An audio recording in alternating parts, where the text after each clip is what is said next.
میرا گمان ہے واللہ عالم، میں نے کہا تھا ان باتوں میں اختلاف کی گنجائش ہے، یہ کوئی میں قرآن و حدیث کی روح سے نہیں کہہ رہا ہوں، لیکن جو میرا مشاہدہ ہے افغانستان کی تقسیم ہو جائے گی، پختون حصہ جو ہے پاکستان کے ساتھ ملے گا، اور یہ یہاں پر وادی سندھ جس کو اقبال نے کہا ہے کارواں زیں وادی دور و دراز آیت بروں، اس یہاں پر خلافت علی منہاج النبوہ کا نظام قائم ہوگا اور یہاں سے فوجیں چلیں گی، نمبر ایک۔ نمبر دو، عرب کے ریگزار میں 15ویں صدی کے مجدد کا ظہور ہو جائے گا۔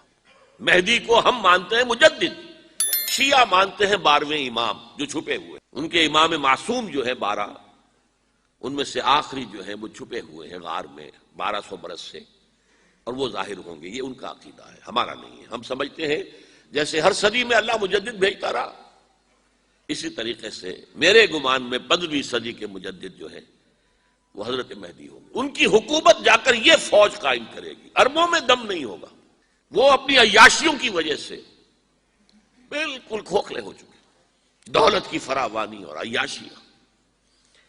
یہ بھی سننے میں آتا ہے دروغ برگردن راوی کہ اگر کوئی فوجی قافلہ ان کا چل رہا ہوتا ہے تو وہ بجائے ٹرکوں میں بیٹھنے کے وہ اپنی کاروں میں بیٹھ کے ساتھ ساتھ چلتے ہیں، وہ ٹرک خالی چل رہے ہوتے ہیں، ٹرک کی سختی جو ہے، سخت سیٹ جو ہے برداشت کرنا ان کے بس کا روگ نہیں ہے۔ یعطون للمہدی یعنی سلطان ہو، اس کی حکومت کو مستحکم کریں گے۔ پھر حضرت مہدی کی طرف سے شروع ہوگا معاملہ جہاد، اور یہ سارا جو ملک چھوٹ ہم مسلمانوں کے ہاتھ سے نکل گئے تھے یہ واپس لے گیا۔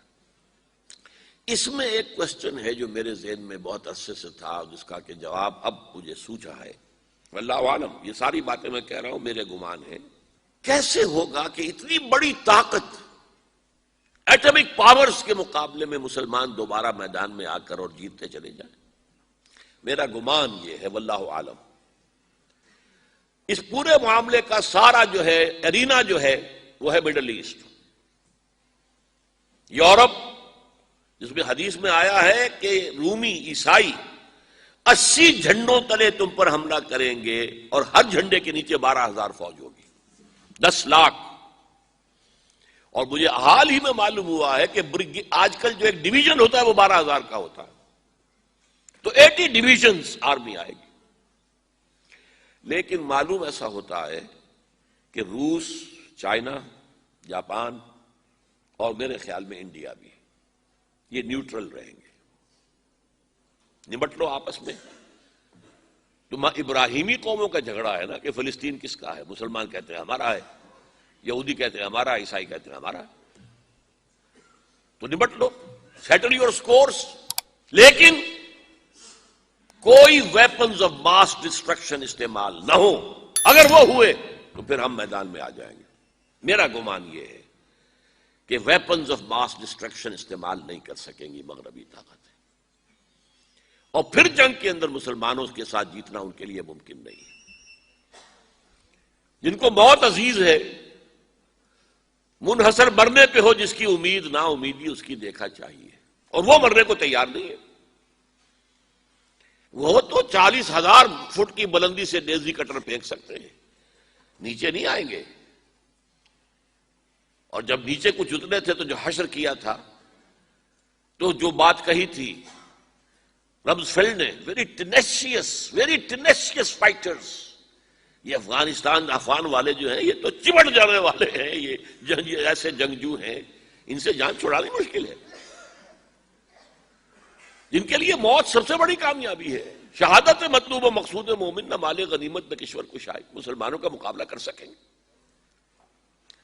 یہ ہے میرا گمان، واللہ اعلم۔ بہرحال پہلا مرحلہ کسی اجمی ملک میں جو میرے نزدیک پاکستان اور افغانستان پہ مشتمل ہوگا، خلافت کا نظام پہلے آئے گا، پھر یہاں سے فوجیں چلیں گی، حضرت مہدی کی حکومت قائم ہوگی، پھر وہ حضرت مہدی جو ہے وہ جہاد کریں گے، قتال کریں گے، اور اس قتال کے آخری مرحلے پر حضرت عیسیٰ علیہ السلام بھی نازل ہو جائیں گے، اور غالباً ان کے ذریعے سے پھر جتنا الیکٹرانک ان کا حساب کتاب ہے وہ ختم ہو جائے گا۔ حضور نے فرمایا ان کی آنکھوں میں ایسی تاثیر ہوگی جہاں تک نگاہ جائے گی یہودی پگھل جائیں گے، کوئی بہت بڑا لیزر ہوگا اور ظاہر بات ہے کہ ان کے یہ ہتھیار جو ہے ان کا مقابلہ تو مسلمان نہیں کر سکتے، اور نہ ابھی آپ کو 100 برس بھی یہ سوچ سکتے ہیں کہ کوئی مسلمان ملک اتنی ترقی کر سکتا ہے کہ ان کے مقابلے میں پہنچ جائے ان ہتھیاروں کے معاملے میں۔ تو یہ اصل میں جو شخص سراپا معجزہ تھا، حضرت عیسیٰ جو ہے سراپا معجزہ، پیدائش معجزہ، آسمان پر اٹھایا جانا معجزہ، خلق حیات، بنایا مٹی کا پرندہ، پھونک ماری اڑنے لگا، احیاء موتا، مردہ کو کہا اٹھو قم باذن اللہ، وہ اٹھ گیا چلنے لگا، مادرزاد اندھے کے آنکھ پر ہاتھ پھیری اور اس کو آنکھیں اللہ نے دے دی، کوڑھی کے جسم پر ہاتھ پھیرا اور کوڑ صاف۔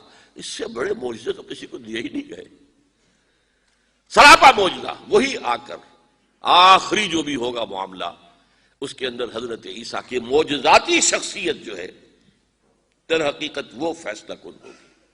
میرے نزدیک یہ ہیں وہ چیزیں جس کی بنا پر میں سمجھتا ہوں کہ حالات جو ہیں جدھر جا رہے ہیں، حضرت عیسیٰ کے آنے کے بعد 2 نتیجے نکلیں گے۔ عیسائیوں کا مذہب ختم ہو جائے گا۔ حدیث میں آیا ہے کہ عیسیٰ آئیں گے، یکسر الصلیب و یقتل الخنزیر، صلیب کو توڑ دیں گے۔ کیا مطلب؟ کہاں تم صلیب اٹھائے پھر رہے ہو؟ میں صلیب دیا ہی نہیں گیا، یہ سب تمہارا ایک من گھڑت قصہ ہے، مجھے تو اللہ نے پہلے اٹھا لیا تھا۔ وما قتلوہ وما صلبوہ، صلیب ہی پر کھڑی ہوئی ہے عیسائیت ساری کی ساری۔ اور خنزیر کو قتل کر دی، خنزیر تم نے کیسے حلال کر لیا اپنے لیے؟ کبھی اسلامی شریعت کے اندر موسیٰ کی شریعت میں حرام تھا، وہی موسیٰ کی شریعت میں تمہیں دے کر گیا تھا۔ Don't think I have come to destroy law, یہ لا تم پر نافذ رہے گا۔ گویا کہ عیسائی مذہب ختم ہو کر اسلام میں منضم ہو جائے گا، یہودی ایک ایک ختم کر دیا جائے گا۔ یہودی کیوں اس انجام کے مستحق ہیں؟ اللہ کا پرانا قاعدہ چلا آ رہا ہے، جس قوم کی طرف کسی رسول کو بھیجا، اگر قوم نے بحیثیت مجموعی رسول کا انکار کیا، وہ ہلاک کر دی گئی۔ قوم نوح ہلاک ہوئی یا نہیں؟ قوم ہود، عاد ہلاک ہوئی یا نہیں؟ قوم سمود جن کی طرف حضرت صالح بھیجے گئے، قوم شعیب، عمورہ اور صدوم کی بستیاں، آل فرعون، یہودیوں کی طرف حضرت عیسیٰ کو رسول بنا کر بھیجا گیا تھا، انہوں نے رد کر دیا، محمد رسول اللہ کو رد کر دیا صلی اللہ علیہ وسلم۔ یہ اس سزا کے مستحق ہو چکے ہیں، لیکن وہ سزا ان کا رسول ہی ان کو آ کر دے گا، اسی لیے انہیں اٹھا لیا گیا۔ ایک پوز آ گیا ہے، مستحق تو ہو گئے تھے اسی وقت حضرت عیسیٰ کے زمانے میں کہ ہلاک کر دیے جائیں، لیکن حضرت عیسیٰ کے زمانے میں حضرت عیسیٰ کو اٹھا لیا اور ان کا معاملہ جو ہے وہ ملتوی کر دیا۔ جیسے کسی کو پھانسی کی سزا تو ہو جائے لیکن ابھی ایگزیکیوشن نہیں ہوئی ہے، ایگزیکیوشن جو ہے وہ ڈیفر ہو گئی۔